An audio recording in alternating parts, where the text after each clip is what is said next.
action. So it's not even about the work ethic or the hours. It's really spending a little more time. When you get them to lunch, it's being willing to spend more time with them, not rushing off to do 20 more pre-quals. And so I think the thing that we really focus on is focusing on the activities that really generate revenue for you, which really is the relationship, not the activities. You can hire monkeys to run on wheels, but when you have a relationship with a person who can refer you business regularly, I'll give you the core concept is this. There are realtors who loan officers call my realtors, right? And that person will call you up with a deal when they have one. But when that buyer calls the realtor and says, well, I have my own lending already, they're so worried about their commission, they go, okay, that's fine, go work with your lender.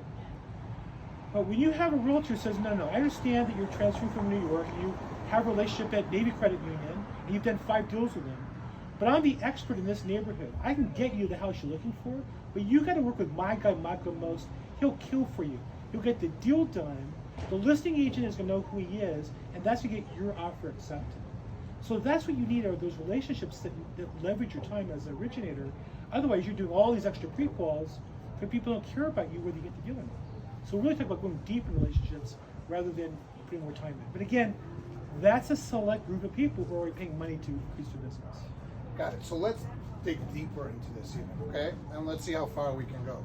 So we're dealing, and we're going to break this down, I guess, more psychologically than anything else. So I have a real estate agent on one side that the mortgage person on the other side is not fully understanding or fully engaging with on a personal relationship, right, and making it transactional. However, some of that comes from the real estate agent. Because to the real estate agent, sometimes they look at a vendor as just transactional versus relationship based. So part of bridging that gap is what you are doing in training is how do you get a loan officer and a realtor to start speaking the same language. So let's come up with deal A, right? So now I'm a mortgage guy and I want to develop. There's no mortgage guy that's ever entered your coaching system that said, oh, I wouldn't love that. They don't love it. But now let's break into, so how do you get in? How do you actually do it, right? How does one maintain, originate, and then maintain real relationships on a deeper level? So challenge number one, let's break through some of the challenges. Challenge number one is how many deals is the real estate agent doing? So, well, you know what's really funny? You asked that question, and I've been in the mortgage business, and then when I became a realtor full time, I really had a whole different experience of it, being kind of behind the fence. And you imagine that there's so many mortgage loan officers competing for business in an office. I was in a large Keller Williams office here in LA when I started in a regular office. There were no lenders ever calling on us.